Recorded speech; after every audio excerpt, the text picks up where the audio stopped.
años les fue fácil predecir en qué ocuparía esa libertad. Tras experimentar los beneficios de un compromiso imprudente contraído sin el consentimiento de su madre, como lo había hecho ya por más de 4 años, al fracasar ese no podía esperarse de él nada menos que verlo contrayendo otro. La diligencia que debía cumplir en Barton era, de hecho, bastante simple. Solo se trataba de pedirle a Elinor que se casara con él, y considerando que no era totalmente inexperto en tales cometidos, podría extrañar que se sintiera tan incómodo en esta ocasión como en verdad se sentía, tan necesitado de estímulo y aire fresco. No es necesario, sin embargo, contar en detalle lo que tardó su caminata en llevarlo a tomar la decisión adecuada, cuánto demoró en presentarse la oportunidad de ponerla en práctica, de qué manera se expresó y cómo fue recibido. Lo único que importa decir es esto, que cuando todos se sentaron a la mesa a las 4, alrededor de 3 horas después de su llegada, había conseguido a su dama, había logrado el consentimiento de la madre y era el más feliz de los hombres. Y ello no solo en el embelesado discurso del enamorado, sino en la realidad de la razón y la verdad. Ciertamente su dicha era más que la común, un triunfo mayor que el corriente en los amores correspondidos. Le henchía el corazón y le eleva el espíritu. Se había liberado sin culpa alguna de su parte, de ataduras que por largo tiempo lo habían hecho infeliz y lo habían mantenido unido a una mujer a quien hacía mucho había dejado de amar, y de inmediato había alcanzado en otra mujer esa seguridad por la que debió desesperar desde el mismo momento en que la había empezado a desear. Había transitado no desde la duda o el suspenso, sino desde la desdicha a la felicidad, y habló del camino abiertamente, con una alegría tan genuina, fácil y reconfortante, como nunca la habían conocido antes sus amigas. Le había abierto el corazón a Elinor, le confesó todas sus debilidades y trató su primer e infantil enamoramiento de Lucy con toda la dignidad filosófica de los 24 años. Fue un apego tonto y ocioso de mi parte, dijo, consecuencia del desconocimiento del mundo y de la falta de ocupación. Si mi madre me hubiera dado alguna profesión activa cuando a los 18 años me sacaron de la tutela del señor Pratt, creo, no estoy seguro de que nada habría ocurrido jamás, pues aunque salí de Longstaple con lo que en ese tiempo creía lo más invencible devoción por su sobrina, aún así, si hubiera tenido cualquier actividad, cualquier cosa en que ocupar mi tiempo y que me hubiera mantenido alejado de ella por unos pocos meses, pronto habría superado esos amores de fantasía, especialmente si hubiera compartido más con otras personas, como en ese caso habría debido hacerlo. Pero en vez de emplearme en algo, en vez de contar con una profesión elegida por mí, o que me permitiera elegir una, volví a casa a dedicarme al más completo ocio. Durante el año que siguió carecí hasta de la ocupación nominal que me habría dado la pertenencia a la universidad, puesto que no ingresé a Oxford sino hasta los 19 años. No tenía, por tanto, nada en absoluto que hacer, salvo creerme enamorado, y como mi madre no hacía del hogar algo en verdad agradable, como en mi hermano no encontraba ni un amigo ni un compañero, y me disgustaba conocer gente nueva, no es raro que haya ido con frecuencia a Longstaple, que siempre sentí mi hogar y donde tenía plena seguridad de ser bienvenido. Así pasé allí la mayor parte del tiempo, entre mis 18 y 19 años. Veía en Lucy todo lo que hay de amable y complaciente. Era bonita, al menos eso pensaba. ese tiempo. Conocía a tan pocas mujeres que no podía hacer comparación ni detectar defectos. Tomando todo en cuenta, por tanto, creo que por insensato que fuera nuestro compromiso, por insensato que haya resultado ser después en todo sentido, en ese tiempo no fue una muestra de insensatez extraña o inexcusable. Era tan grande el cambio que unas pocas horas habían producido en el estado de ánimo y la felicidad de las Dashwood, tan grande que no pudieron menos que esperar todas las satisfacciones de una noche en vela. La señora Dashwood, demasiado feliz para lograr alguna tranquilidad, no sabía cómo demostrar su amor a Edward o ensalzar a Elinor suficientemente, cómo agradecer bastante su liberación sin vulnerar su delicadeza, ni cómo ofrecerles oportunidad para conversar libremente entre ellos y al mismo tiempo disfrutar, como era su deseo, de la presencia y compañía de ambos. Marianne podía manifestar su felicidad únicamente a través de las lágrimas.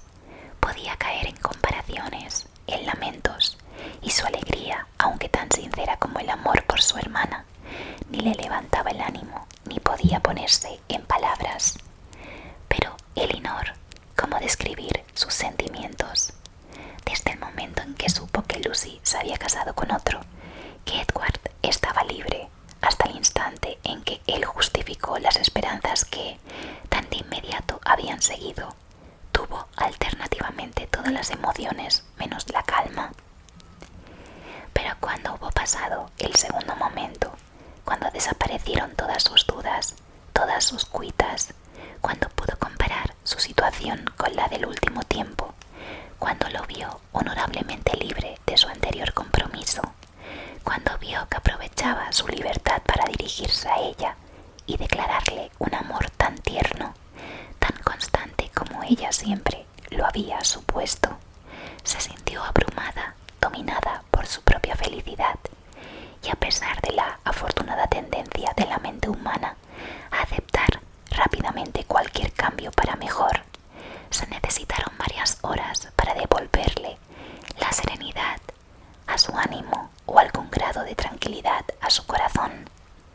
Edward se quedaría ahora al menos una semana en la cabaña, pues más allá de cualquier otra obligación que debiera cumplir, le era imposible dedicar menos de una semana a disfrutar de la compañía de Elinor, o que alcanzaran a decir en menos tiempo la mitad de lo que debían decirse sobre el pasado, el presente y el futuro, pues aunque unas pocas horas pasadas en la difícil tarea de hablar incesantemente bastan para despachar más temas de los que pueden realmente tener en común dos criaturas racionales, con los enamorados es diferente. Entre ellos nunca se da por terminada ninguna materia, ni se da por comunicado algo a no ser que se lo haya repetido 20 veces. El matrimonio de Lucy, la inagotable y explicable sorpresa que les había producido a todos, por supuesto alimentó una de las primeras conversaciones de los enamorados, y el particular conocimiento que Elinor tenía de cada una de las partes hizo que, desde todos los puntos de vista, le pareciera una de las circunstancias más extraordinarias e inconcebibles que hubieran llegado a sus oídos.